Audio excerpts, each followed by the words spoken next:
Good afternoon, everybody. This is Casey O'Brien with the National CyberWatch Center, and I want to welcome you to this month's installation of our webcast series, The Bright Light on the Horizon, how we start narrowing the cybersecurity skills gap now for the post-COVID-19 future. And before we turn it over to our distinguished panelists, just a couple webcast protocols. One is make sure everybody's doing a fabulous job of this right now, which is keeping yourself muted when not talking. Feel free to ask questions of the panelists, and you can do that by typing that into the chat, and those will come to myself and our co-hosts, and we've allowed for some time at the end of the webcast to answer those questions. Our webcast series now, this is, I think, in the 5th year we've done this, and we run this the last Thursday of each month. It's an hour long. We run it at 2 p.m. Eastern Time. We record and archive this both on our website and our YouTube channel, and so it is being recorded right now. I have started the recording, and though you all signed up for this and got an automated email with Zoom information, and once this recording is available, cleaned up a little and available on our YouTube channel, then we will send a follow-up email with a link to that, so you don't have to do anything. We'll reach out once that video is available, and we'll let you know it's available and give you a link to go not only go to the video, but we'll be making the presentation slides available as well. Our next webcast series is May 28th. It's Cyber 2-Year 2020, the ACM, that is the Association for Computing Machinery Curriculum Guidance for Associate Degree Programs in Cybersecurity, and that's going to be a good topic. We'll have a number of panelists who did a lot of the heavy lifting, if you will, to put that curriculum guidance document together. So today's webcast, this is primarily just for our recording. That's me, the moderator. And so for today's webcast, we turn our eyes to a bright light shining over the horizon for those working in the cybersecurity training and hiring ecosystem. Today's crisis can become tomorrow's growth opportunity for those who can endure the current economic challenges and prepare their skills to fit the eventual recovery. Our 3 panelists include Amy Cardell, CompTIA's VP of Strategic Workforce Relationships. You want to wave, Amy, so we can see you there? Hi, Amy. And she's going to share her perspective from across the technology sector. Tina Fredine, Operations Manager for Syned and Cyber Guild, is going to share her perspective from the foundations of program development. Tina, I want to wave so people can see who you are. You can also see her name. She has her nice virtual background there. Thanks for joining. And last but not least, Dan Weeks, Chief Evangelist for Full Stack Academy of Code, is going to share his perspective from the training front line. So I'm going to turn it over to Amy. I'm going to stop sharing here. Thank you so much for that introduction, Casey. It's a pleasure to be here today with you. I'm Amy Cardell from CompTIA, and Bob's going to get our slides up for us, and I think you'll be able to see our presentation in just a moment. Thank you, Bob. And thank you to my co-presenters. We're all here from California today sharing, and this is a time, of course, that's the first pandemic for most of us. Certainly the first of the digital age. And it's uncovering lots of things about our country. It's uncovering the digital divide. It's affecting all of us. And as a very somber moment and a chance to reflect on many changes that we'll see in our society. And of course, because of the digital impacts of all of us coming to work remotely, CompTIA has been an interesting place to look at this. So I really just want to take a moment and say we are the United States of America. We are facing this united, and it's a challenge that hopefully technology can help overcome. Technology being a bright spot in the employment space, of course, as we see lots of economic devastation, but also a huge opportunity to help other industries. We're seeing a more reliance on cyber than ever, and I'll be speaking to what we're seeing there. So as we go to the next slide, let me tell you a little bit about CompTIA. CompTIA is, of course, the world's leading trade association for technology. We have education, training, certifications, philanthropy, market research, and promote industry growth and development of a highly skilled workforce. We're in a heart of an ecosystem and look for opportunities to flourish and bring opportunities to many of those people that aren't part of tech that want to be. So CompTIA has several arms. We're home to member companies who work with us. We're home to IT professionals who design, implement, and manage technology and security. And of course, we're very much known for our certification industry. Certifications starting with A+. CompTIA has an existing membership of 2,000 member companies. We have 100,000 registered users and more than 2.2 million certification holders. So we touch education, workforce, and nonprofit partners, and we've been deeply involved in training directly starting in 2012 through our nonprofit foundation, IT Ready. And through that program in 15 locations across the country, we've been training and placing entry-level IT technicians with funding from private government and from CompTIA ourselves. So as we look at the escalating numbers of changes, there's no going back after COVID. Remote workforce has generated unprecedented amount of digital traffic, of course. We're all seeing that from our kids at home working to people who aren't usually working at home. And we have some research around that as well. We are more dependent than ever on these collaborative technologies and their vulnerabilities. And of course, those vulnerabilities are being exploited. There's not a surprise in that data. But as we turn to the next slide, you'll see that we did some research just very recently with our research team that shares what people are saying about what this means. And this is some of the most recent data around what working from home means in the US. So this is really telling to me. I think a lot of us in technology take this for granted, but that we work from home regularly or work on the road or mobile. But in our survey in March, 20% of professionals said they worked from home regularly before COVID. I was very surprised by that. So there's a lot of people that we didn't see coming online. And of course, we've experienced that when there's a Zoom call and people don't know how to navigate that. For us in our industry, I think we take a lot of that for granted. So it's a huge cultural shift that's relying heavily on the technology capabilities. We saw that the challenges they had when it came to facing remote work were really around, they needed more technology support, they had budget constraints, and they lacked the technical know-how in their workforce. This doesn't surprise us with the skills gap we know about. And so to overcome these challenges, they're very likely to look to consulting for solutions, of course, and many of those companies are member companies. So as we go to the next slide, this is in the news. There's COVID-themed attacks. Businesses are being targeted. I've seen the other upside in the news is projects that would have taken months are taking days, and sometimes shortcuts are being taken. We've seen some of that impact as well. So I'm speaking to the choir here. There's no surprise that there's a huge demand for cyber response to these attacks and these issues and this expansive shift in the workforce and how we're working. So with that, it's really going to be interesting for us today to talk about where students, on the next slide, you'll see a great picture that illustrates this. We have a discouraging skills gap. We have where students are today, educators trying to help them get across that gap to get to those employment opportunities on the other side.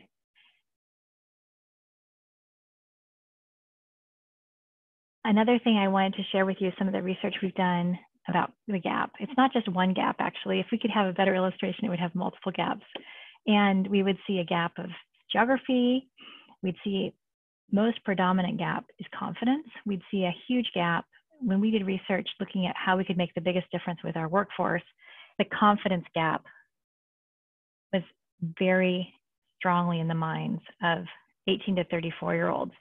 They said, 7 out of the 10 of them said that they felt that confidence was a factor discouraging them in a career in technology. The industry gap among educators is a big gap we see. That's another one of these serial gaps that we have to overcome. We work closely with the Association of Career Tech Educators, and the number one thing they saw in their first quarter survey from their high school and community college level instructors was a gap connecting to industry. So we have academics separated from industry, and that's a gap we need to bridge. The other thing we saw, and that we'll really focus on today with my co-panelists, is experience gap. That's a gap among job seekers where we see demand and supply separate, but also job ads asking for things that aren't there yet. Now, when we just looked at the data from February and March, very fresh data about what this COVID impact is on the cyber and IT space, DICE published a report last week looking at February and March data that shows what's trending. So a gap that we're going to be seeing more is systems engineering. Demand grew 13% in that time period. DevOps grew 9%. Those are shocking jumps. They're very interesting things for us to look at how we're going to face that gap. Next slide, please. So our journey really begins here in the training and technology ecosystem. It's my pleasure to hand over to Tina Frieden. Great. Well, my name is Tina Frieden. As I was introduced earlier, I'm with a company called Synod, and we're a nonprofit who headed up the California Cyber Hub and now on the national effort Cyber Guild. And our efforts have been around developing cybersecurity awareness and career pathways and really trying to help promote best practices for ways to overcome the skills gap and this workforce gap that we're seeing. Everybody is probably familiar with CyberSeek by now. You see it across all the presentations, but thanks to Burning Glass and CompTIA, the research gets updated probably about twice a year to give us a really good view into what is the cybersecurity workforce gap that we have. And as of November, by over 500,000 cybersecurity jobs are open across the United States, and they say 4 million worldwide. This is significant, and again, this was pre-COVID-19, and I'm going to talk a little bit about what we're seeing now. But just to give you an idea, in California, there's over 72,000 open jobs as of this research back in November. But California is only producing 3,600 new job candidates with a degree or certification focused on cybersecurity each year. Only 3,600 for 72,000 open jobs. So we know there's still a huge gap. The interesting thing is that on April 2nd, SE Media reported that of the nearly 10 million Americans, and that number's grown to over 26 million today, who recently filed for unemployment, few were IT or cybersecurity professionals. Likewise, on April 9th, almost a week after that date, LinkedIn reported 261,545 new cybersecurity jobs posted in the last 30 days.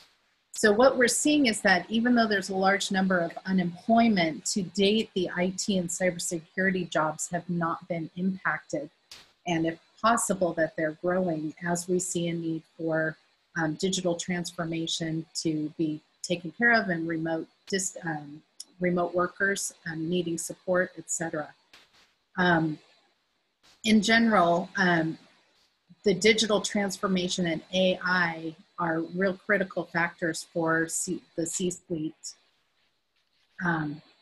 surveys that are coming out. So in PwC released a survey this week that indicated that 32% of the CFOs in US anticipate layoffs, which are guaranteed to impact all functions, but we think that IT, cybersecurity, digital transformation, and AI are going to have the least impact. So I'm going to let, if you go to the next slide, Bob, Dan Weeks is going to go ahead and dig into this a little bit further and look at the rough road ahead. Thanks, Tina.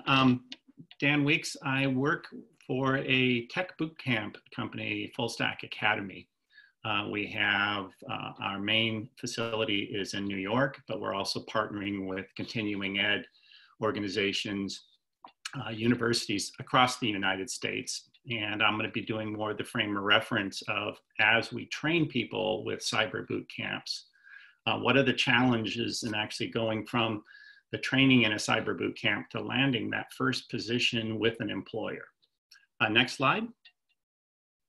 So I like to get the attention of Houston, we have a problem. What Tina highlighted is 1 million people that have employment in cybersecurity now, and half that amount, 500,000 of additional job openings right now. The challenge when you go one level deeper, and it's consistent with what both Tina and Amy said, is, you know, the majority of the openings now are actually for experienced people. So that gap in that picture between, I want to land that first job in cyber, I'm doing my part. How do we make that gap tight enough, small enough that people can make that jump to fill these positions in cybersecurity? So like I said, 80% right now, if you look at the openings, are mid or senior level. And think about this. These are positions for people who have been in cyber for many years. So it's a relatively small number of people that a lot of the jobs are being posted toward. Next slide. So it looks like when you look from a distance, it's more poaching experience from competitors, but what we really want to do is grow the size of the overall cybersecurity workforce, which means you bring new talent in addition to providing the ability for people to move horizontally. Next slide. And then the other challenge when you look deeper at the job postings, many of the job postings ask for 1 year of experience. So it's hard to get that first job when you have no experience, but a lot of what I'll be talking later in the presentation is how to lower that risk for employers to hire that person without experience, but they have these other skills that I'll highlight. Next slide. And then one step deeper on the CyberSeek information that Tina talked about is there is a gold standard for cyber certification when you have no experience. It's called the CompTIA Security Plus. But when you look at the data, there's 151,000 people who've taken the initiative to get that entry-level certification. But, next slide, when you go in deeper, there's only 45,000 openings that actually tie toward that certification for entry level. So I think part of what we need to do is we need to make sure that when we spec a entry level position, we think a little deeper about, well, how do I set up this job description? I'll talk later on how to do it, but I want to just paint the picture. We've got some work to do to get these motivated people who want to move into cybersecurity to feel like, hey, there's a pathway I can do that. If I work hard, I can land that first job in cybersecurity. Next slide. And now Amy's going to talk about how to narrow this gap. That's true. And what we want to see is not just the people getting across the gap smoothly, but thinking about how we can increase the number of people doing that. So I think about it as a funnel where we have the top of the funnel as wide as possible, as inclusive as possible, and we're looking at different ways to encourage what I like to call non-traditional technologists. And so I know that's on the minds of my colleagues here on the panel as well, and we'll get to that. So as we narrow that gap and energize the leaders, we have to speak to them where they're at and think about a strategy for preparing to do that moving forward. On the next slide, I want to share with you a strategy for doing just that. We need to illuminate the opportunity. So what does that mean? That means painting a picture about the positive impact on society that we have with this opportunity. It's not, it's an image problem we have in a lot of ways with cyber jobs. And it's a job that a lot of people can't see themselves in because they don't know anyone who does it. So that is a piece of that confidence gap we spoke about earlier, but also educating them around the economic opportunity for them, for their employers, for their community, around that ecosystem of making a shift to that career. We need to elaborate the options. That's the next step in the strategy. That's around certifications. Of course, CompTIA is in the heart of that with our industry recognized certifications from A+, Network+, Security+, et cetera. But also, let's talk about apprenticeship. Let's talk about internship. Let's talk about getting experience before you have the job. And some ways we can do that are going to be something Tina speaks to as well. And then finally, we want to accelerate extracurricular training. I just saw a report that came out yesterday from Strata Education, very interesting, looking at what is post-COVID, what are people thinking about who are in college. And I've had this conversation around the dining room table because I have kids in college right now too. And it's so interesting to think about where will people look for education moving forward? It's going to be slightly different. People are more conservative with their finances. We have a family friend whose daughter's at an elite university. She had the conversation, of course, they're on lockdown now and came home, and she's very much considering not going back in the fall because they're not sure they're going back in the fall. It might be virtual. Why would you pay that much money for a virtual Ivy League type experience? Doesn't make sense to that family. And that thinking around changing how we get value for what we do is showing in the Strata report a real focus on boot camps, certification training, looking for ways to level up game faster and more efficiently than degrees. That was a very interesting takeaway for me yesterday, looking at that and thinking about, yeah, that rings true. I think the workforce that is employed is highly alerted to what is my next opportunity. There's blood in the water.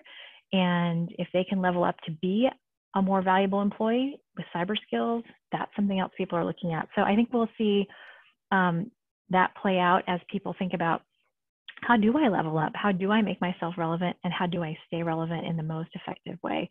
So CompTIA Tech, our academy, Full Stack Academy are examples, and any kind of self-training, extracurricular, and of course right now virtual learning being very important in this experience. So CompTIA has a deep experience in virtual learning. We've been running boot camps through our IT Ready for a long time virtually, in fact, targeting the wounded warrior population because of their physical needs to train remotely. And we've seen great success with that. So we're bringing a lot of that training also to bear in new ways for cohorts that need to be virtual now. So we've seen community colleges respond to that challenge. We've seen colleges, like I mentioned, respond to that challenge, and with varying results, but there's a lot of opportunity there to do best practices.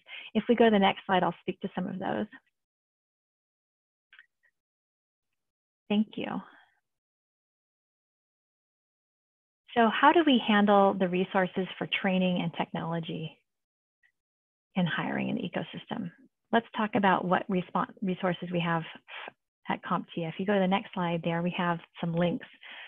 Resources for business. So I talked about our member companies. These are the people who are hiring and growing their staff. What do we have? We started a forum on COVID resources. There we have the URL you can see, which is covid19.comptia.org. We have news, discussion boards, Q&A exchange, tips and tricks for remote work, virtual events, some continuity guidance, and really some special information around the government and public sector. We like to engage our members also in advocacy. And currently I'd like to share with you that one of the pushes we have is to reach out. If you go to this website, you'll see an opportunity to email and talk about how government programs that like PPP, the Payroll Protection Program. Next funding that comes out, small businesses should be helped with their expenses for IT as well. We're seeing a huge onslaught of costs for those small businesses to bring their businesses virtual or secure them. And that currently isn't covered with any of the stimulus funding, and that would make a lot of sense. So we have a campaign around that on our website, but really salient to the workforce training, we have brought a lot of these programs virtual, and we have offerings as well for virtual training for employees, either end users or companies. And if you want more information on that, we also have that on our website. On the next slide, I really want to talk to you about what we're doing for educators. CompTIA has long had its CompTIA Instructor Network site, and that's where we're sharing best practices, and that's where really this remote teaching in the classroom especially is being discussed, for looking at ways to keep that energy going, to energize those leapers to get across the chasm. So we're sharing best ideas there, probably in the best way possible, namely between peers, people who are in the trenches doing that work, and making sure that teachers have an opportunity and a way to share across the country what their best practices are in their cyber curriculums. So that's a really great resource for instructors I want to point you to. And then for the leapers themselves, it's also important for us to give some resources, of course. These are our three audiences here. So we have just launched a new IT career path planning tool. The URL's on that slide for you, of course. And we've based this on the first version of our career path planner we had was our career pathways document. That was the #1 download from CompTIA's website for a long time. And that was an eye chart with lines that showed all the different certifications, not just ours, but others that build to different job roles. We always start with job roles in mind. And this is a new online version of that document. So if you haven't seen it yet, it's just fresh. I encourage you to take a look. And it really is based on our analysis using Burning Glass data, job role based, insights into careers, and walks through what the pathway is for beginner, intermediate, and advanced career seekers. So that's a great resource for the leapers as well. And then finally, of course, I really want to make sure that people know the impacts of COVID-19 and how they affected our testing. Traditionally, people would take industry recognized certification exams on site at a proctored Pearson VUE testing center. And of course, that on-site proctored testing center is not an option currently in many, and almost every place in the world. And so we initiated remote proctoring for all of our exams on April 15th, and that's been a great success. We are very pleased at the uptake and the customer experience and the corporate experience everyone's having with that. So I encourage you to take a look at our remote proctoring solutions. That's brand new as well. Of course, there's a lot of change fast here. And we also have remote instruction for CertMaster Learn. And we have a proctored class for that that's starting intermittently, so people can sign up for that. And the third thing I'd mention with Access for All is we're really looking to partner with workforce development boards around the country, and they have emergency funding, and we're bringing training to a lot of them. We've had success in Texas already, and we're launching some things in the Midwest to upskill quickly a lot of people with virtual cohorts. So I think this remote Access for All is a real silver lining to the COVID crisis. We are reaching people we might not have reached before, and providing really good opportunities in a time when technology is more important than ever. So I'd like to hand off now to Tina to elaborate on these options. Great, thanks, Amy. So Dan and Amy, Dan especially pointed out some points earlier on the CyberSec data that what we're seeing in the job market is that 80% of the jobs open are asking for experienced professionals. And I'm going to elaborate a little bit on what does it take to get a job today and what's changing in the industry that we can grow that funnel, as Amy mentioned. And I love what IBM coined the new collar worker, because if we continue to only look at those with a university experience and bachelor's and master's degrees, we're going to limit our opportunity to build the workforce large enough to meet the cybersecurity and IT, digital transformation, all the tech jobs that we really have available that our society needs in this new digital age. And so, as Amy mentioned, we've got to look at the non-traditional students, so the non-traditional talent that can be out there, and how do we get them into these jobs? So from Burning Glass, they released a report last year about the job market for cybersecurity, and they really said there's 3 things that you need to get a cybersecurity job: a degree, certifications, and security clearance. And we're not going to go into detail on security clearance, but for anything in the Department of Defense industry, which is huge for America, you have to have a security clearance. So 11% of all cybersecurity jobs today call for a clearance, and then 29% if it's public administration, and 19% if it's manufacturing and defense. And so one of the target markets that we always want to try and include in our workforce development plans is veterans, because veterans come with that security clearance or the ability to re-up their security clearance, so to speak. Okay, next slide. So let's talk a little bit about a degree. Right now, most of the companies are still asking for degrees. 84%, in fact, of job openings are asking for a degree.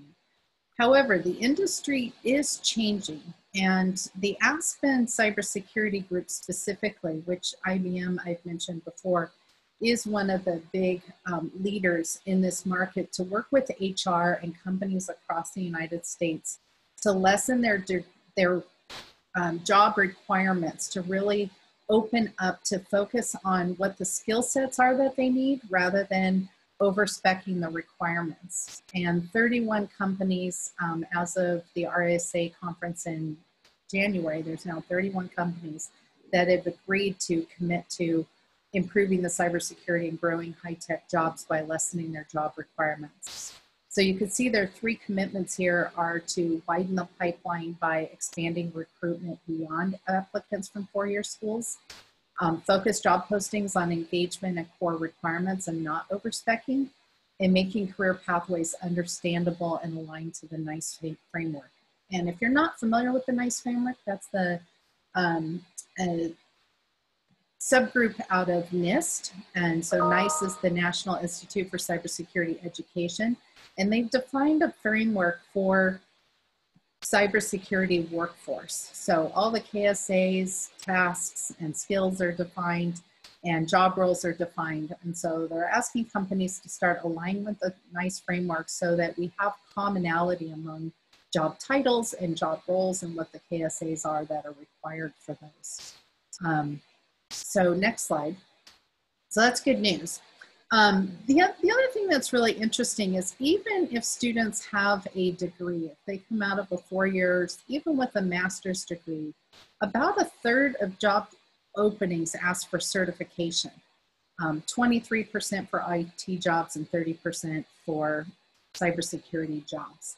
So even with a degree, job candidates often fall short of meeting the job requirements because they lack certification. And you can see here the entry-level certifications even typically require experience. As Dan mentioned, 1 year is common for entry-level, and for advanced certifications, they typically require 3 to 5 years of experience. Next slide, please. As Dan mentioned before, the entry-level certification into cybersecurity is really CompTIA's Security Plus. Most apprenticeship programs and entry-level jobs are requiring Security Plus for that opening into the job market. But the gold standard is the CISSP, the Certified Information Systems Security Professional. And you can see on this chart that there's a large number of jobs asking for a CISSP compared to the number of job holders. That's the blue line versus the red line there. And it's interesting because the CISSP, if you're not familiar with it, requires 5 years of experience before you can even sit for the exam. And so again, a lot of job openings like to list that CISSP requiring at least 5 years of experience as kind of their desire for job candidates. So we see that really as the gold standard for cybersecurity professionals. So the gap, going back to how Amy was talking about, there's multiple gaps. But across the board in cybersecurity, in order to grow that funnel and grow, I love what Amy uses, the term bench strength, that you got to build your bench strength by bringing in entry-level candidates and getting them trained up with the experience and skill set that they need, so you have a plan to continue growing your workforce and your talent.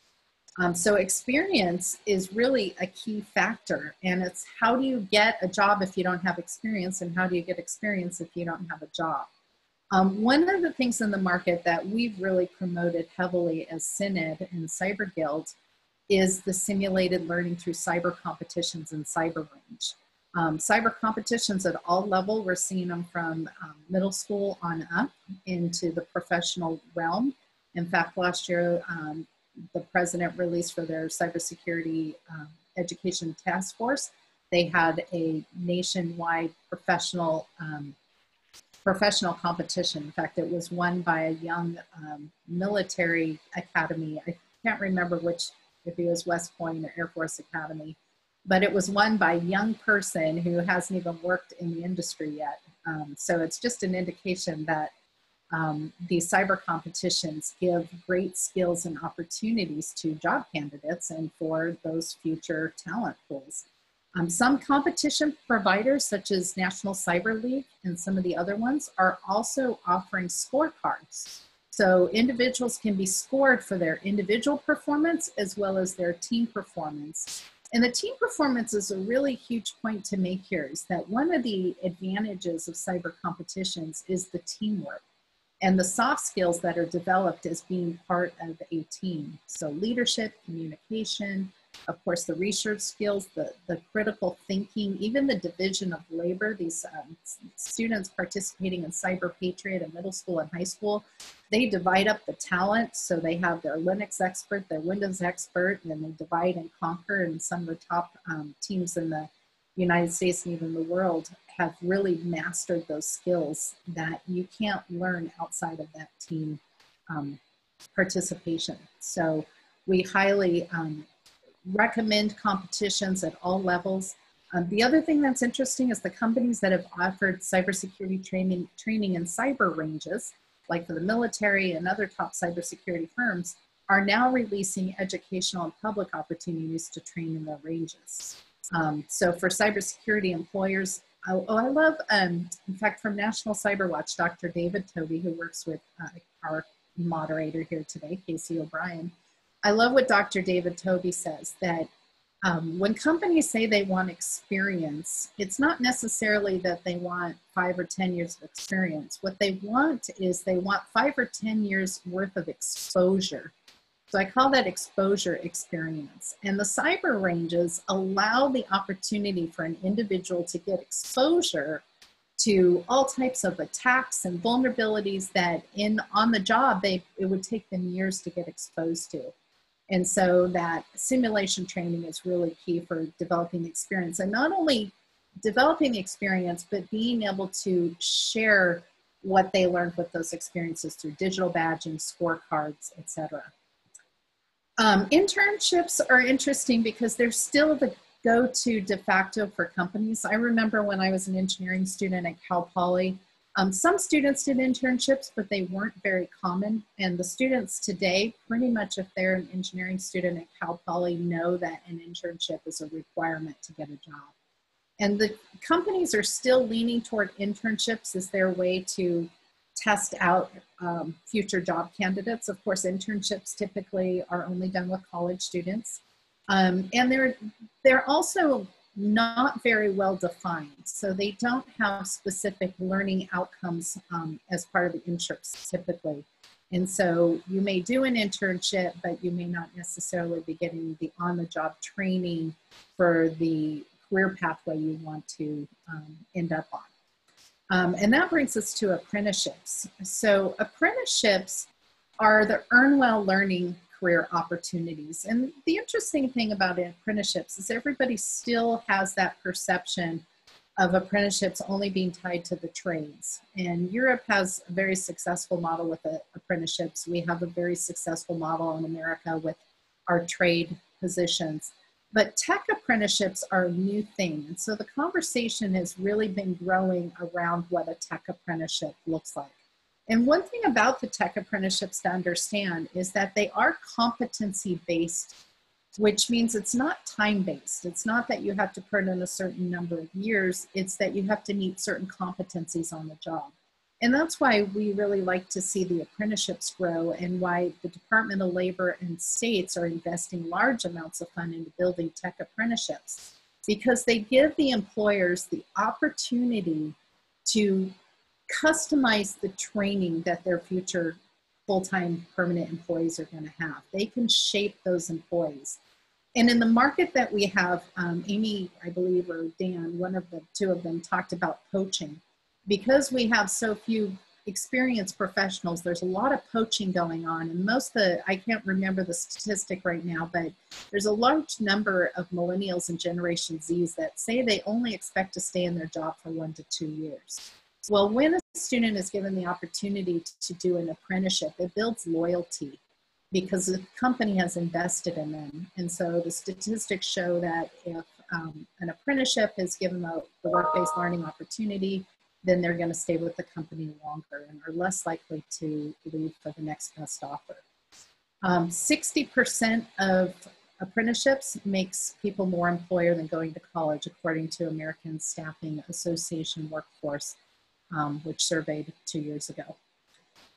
So we really think apprenticeships are the way to go. And from that perspective, I will now turn it over to Dan to talk about Accelerate. Thanks, Tina. What I'll be doing in this section is I'll try to pull together what Tina and Amy talked about, but actually give you employers a framework for how you could be posting these entry-level job openings different now, with a framework that actually sets the bar high, but appropriate for people who have the motivation to get into this industry. Next slide, please. So there's a great book on the ideal team player by Patrick, I forget his last name. Excellent. Patrick Lencioni. Lencioni. I always get the middle part of his name. No problem, thanks. So in Patrick's book, he talks about 3 attributes for an ideal team player. It's humble, hungry, and smart. So if you think about people you want to work with, if they're 2 out of 3 of those attributes, they're probably okay, but you ideally want some with all 3.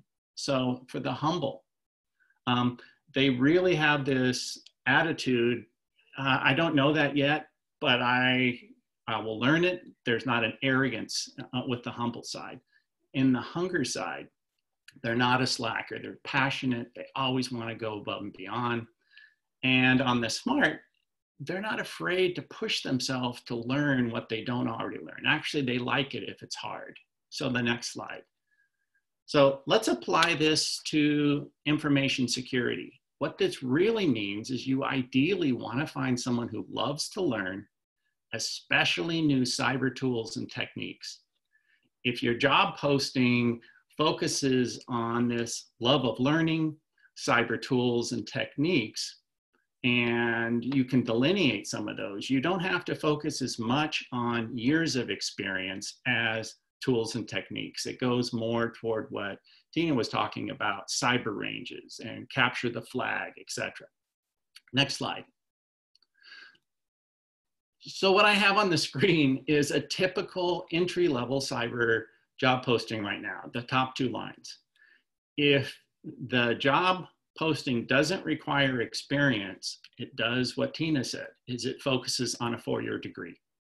That's just the default position. But what it does is it keeps so many people out of entering the cybersecurity industry. Next slide. So my proposal is don't do what's on the left. What I'd recommend we do is what's on the right. So first, focus on core technical knowledge. And what I listed there is what would be included in a CompTIA Security Plus certification. You don't have to require the certification. Focus on the competencies that are tied to the certification. But if you want to bring someone new into your organization, you want to say, well, technically, do I have that core? Do I have the initiative to learn this?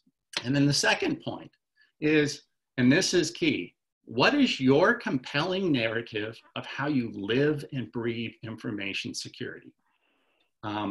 So if you look on the bottom of the slide, this new approach is look at that initiative, focus on initiative and the amount they embrace it and your core knowledge. And the key question, do you live and breathe information security?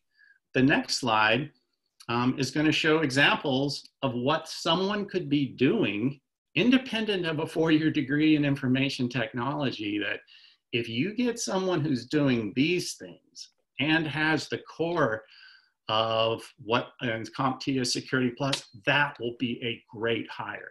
The first one, do they have a home IT lab? And this next part is the key. Do they manage their home network like a CISO would in a business? Do they walk the talk? Amy's talked before when she interviews people for her managed service provider. If they don't do with their home network what we're trying to get companies to do, I don't think they love it. You're looking for people with that love. The second one is, Do they have the initiative? Initiative keeps coming up to get these core security certifications to level up themselves. Because that's work. That's time that you have to put in, and you're held accountable for it. The third one is things like capture the flag, bug bounty, any of the kind of cyber ranges, things where you are working on a team on hard problems. That's work experience that could be an order of magnitude more challenging and more relevant than some of the entry-level jobs you could get if you worked in a large organization. That's something to put as high value. The next one, are you doing things in open source? Do you use GitHub to show what you've done, what your knowledge is? That's another way that you're showing, I have written some scripts that I think might be interesting, and you share it to the world. And are you active on Twitter for information security? So what I propose is, if you want to grow it, you're an employer, you want to grow your entry-level talent, you can pull those two, that gap and that chasm much tighter if you spec your job openings like this. Ask the applicant, give me examples of how you live and breathe information security. Give me examples of you shown the initiative to get that core level of technical chops, however you did it.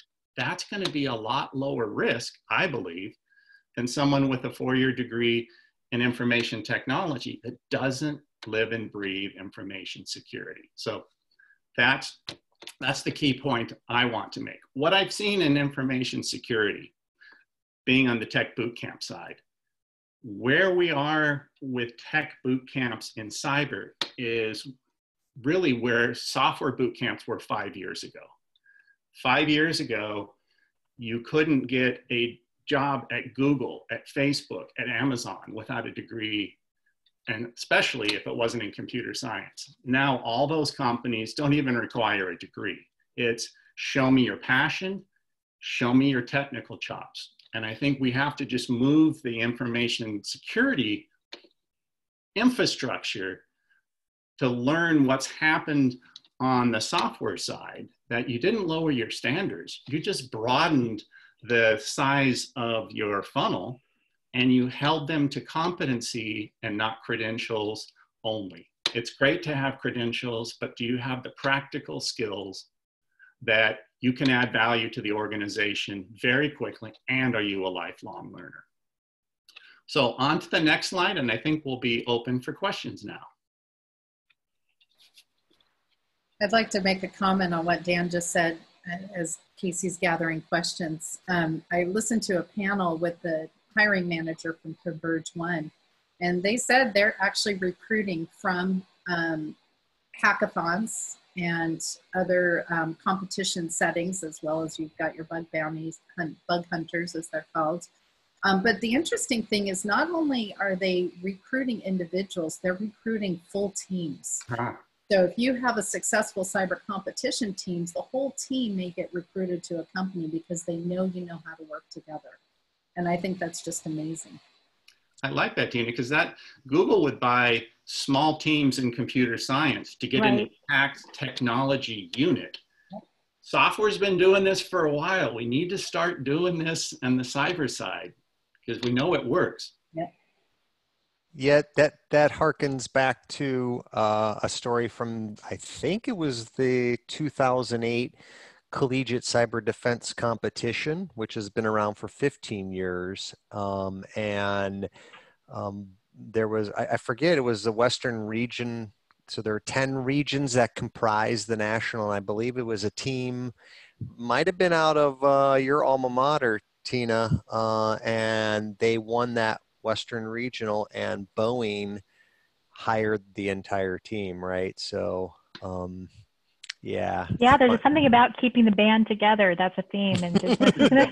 I mean, I know so many people have moved from company to company, and eventually kind of the team, the band, keep the band together. I love it. There's Keep the band together. There's a real theme to that, yeah. Here's a question. Is there an apprenticeship job board? Question number one, and then follow on. What advice do you have to find an apprenticeship? Okay, I can take that. At a federal level nationally, so if you're coming from the US market, apprenticeship.gov has the highest level information about apprenticeship and has assembled resources around looking to see what companies are looking for apprenticeship. That would be a good place to start if you want to understand as someone seeking apprenticeship, as someone who wants to become an apprentice, or a company that wants to offer apprenticeship. That would be the number one stopping place. And then there's other working groups we can talk about with more detail. Anyone want to add? Yeah, I'll add to that. So the department apprenticeships can be registered in a couple of ways. One is from the Department of Labor, and there's actually 25 states have their own apprenticeship standards. So within California, for example, companies can register their apprenticeship with the state, but possibly not with the federal, or with the federal, but not the state. And now they're making it really easy where you can register your state program with the Department of Labor all with one set of paperwork. So they are starting to merge the state and federal requirements for apprenticeships. So I would recommend that you look on the Department of Labor, and they have an apprenticeship finder. So you can look by state and by title, like cyber or information assurance or information technology or software. And then you can also check your state apprenticeship standard group if your state has one, because they also typically have an apprenticeship finder in the same way. We are starting to see on Indeed and other job boards listings for apprenticeships, so you can also check with your job boards to see if apprenticeships are listed there. The NICE, National Institute for Cybersecurity Education, does have work groups, so if your group is interested in starting an apprenticeship or learning more about apprenticeships, there is a working group that you can join for apprenticeships. There's also a working group for competitions as well as for curriculum. I think they have probably about, I don't know, Casey, how many working groups are there? Is there 6? Or? There's, I don't remember, there's collegiate, there's K-12, and then in addition to the ones you mentioned, so. I have one other thing to add to what Amy and Tina said tied to apprenticeship, which is just a trick. I'm a growth hacker. I'm always looking for data from lots of directions. Look in LinkedIn, just with the combination of the word cyber and apprentice, and then you'll see everyone who has that job. And I've done that. Now you can actually talk to people about, was this a good apprenticeship? Or go, oh, I didn't know Microsoft had one. I didn't know IBM had one. Sometimes it's easier to go to the person as opposed to going to a government site, because the usability in government sites isn't always that great. That's a great hack. I like that a lot, Dan. There's a question, another one. Amy mentioned CompTIA Tech. What is that? I posted in the chat. I saw that come in the chat too. I posted a link to comptiatech.org. That's our online offering to launch IT careers. So we have classes there, and there's a website link in the chat box for you. Any other questions for our distinguished panelists?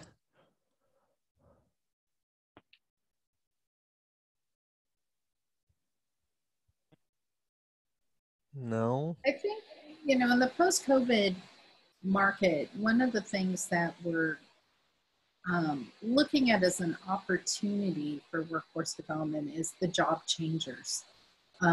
This season that our pandemic and crisis that our country and even world are in is really going to provide an opportunity for those people that look at, you know, they've been furloughed or they've been laid off or they've been in a market even like retail or hospitality and tourism and some of those industries that have been hit extremely hard. And they're going to be looking for a reskilling and a job change. In fact, it was interesting, an article that just came out this week that our president, Scott Young, was talking about was that nursing, in fact, in the medical field and nursing, they're looking to the hospitality market to recruit for medical workers. And medical IT is a huge industry that you're going to see more apprenticeships, more work-based learning opportunities, and more promotion of medical IT.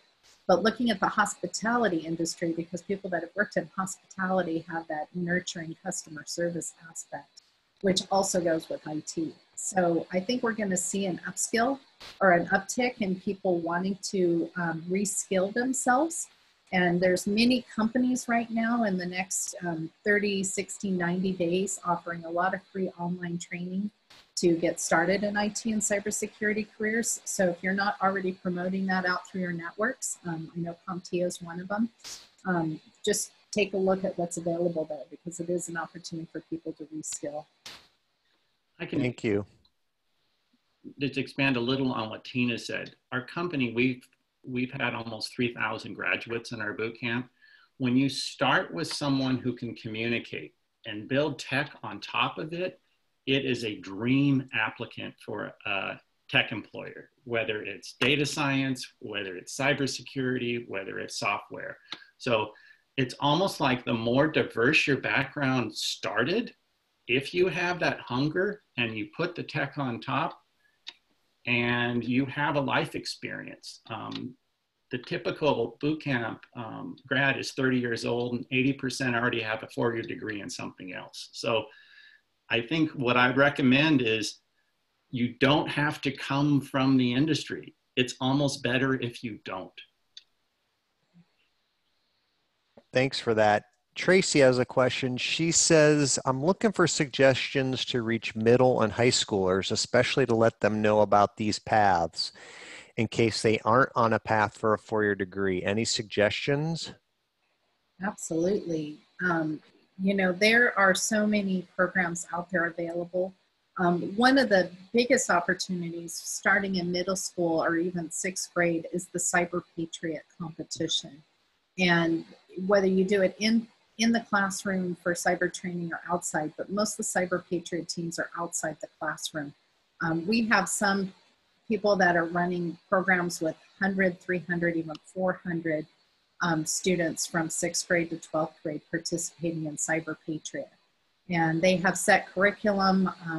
Some of the best coaches in the nation tell us that the more they stand back and let the students learn on their own, the better they do.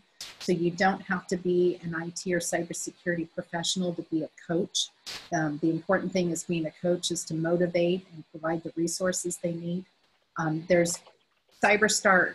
CyberStart has a program for girls that really promotes cybersecurity to girls, but all students can participate in them. So that's also a good opportunity. There's also a Facebook group page for cybersecurity education and I think cybersecurity in K-12. And that's a good forum for people saying, hey, I want to get started in cybersecurity. What do you recommend? If you go to the Cyber Guild website, and I'll put the link in just a moment, we now have a resource pages for parents, for students, and for educators that give a lot of free resources, things like Cyber and NYSERC that have been providing curriculum, games, etc. So I will put that link into the chat right now. Yeah, Tina, and I'd also add that the National Initiative for Cybersecurity Education, they have the annual K-12 conference, and those are folks, Tracy and everybody on that are really head down on not only the pathways, but ways to engage other groups who have an impact, like career counselors and whatnot. And so if you do a Google search for NICE K-12 annual conference, that'd be a community you could plug into as well. Yeah, for something really snackable and also really COVID lockdown friendly, we at CompTIA acquired last year Tech Girls, and we do tech shops. And girls can sign up to have a virtual tech shop. It's a little bit like what I would call a Girl Scout meeting used to be back in the day. There's a project, it's done in a period of time, might take 2 meetings, but we're reaching girls that we never reached before through Tech Girls. I put a link in the chat box, and that's open to girls all across the country. So you can get a tech lesson in a box right there with an instructor moderated, and it's really high quality. So I recommend you take a look at that. And if you're looking for materials to how to reach out to parents also, who are a big part of the decision makers in these choices for careers, we found in our research that's the #1 factor is the parent. And of course, every parent wants the best for their child and the best education, and oftentimes is really pushing a 4-year degree when that might not even be affordable or appropriate. And so we've really messaged a lot about that in a book that Charles Eaton wrote called Putting the T in STEM. And I'll put a link for that in the chat box as well here at CompTIA as an ebook. But the best messaging I've seen from a state perspective was put out by Northern Virginia Community College, NOVA, and that's the mypathway.tech website. And so they really reach out to parents and students within a campaign to really make middle school and high school kids aware of these pathways. So you might want to check that out too. Great. Well, that's all the time we have. So first off, just look to your inboxes for future webcast invitations and links to today's recording. Once it gets posted to our YouTube channel, we'll just use the same event registration system that you all use to sign up for this webcast to send out a message with a link to the recording and the presentation slide deck. And I want to thank our panelists, Dan, Amy, Tina. Bob, I want to thank you for your project coordination. It was a pleasure working with you, and I want to thank you all for attending. Thank you all for all you're doing to keep yourself, your family, and others safe and healthy. And we'll see you next time. Take care. Thanks all. Thanks.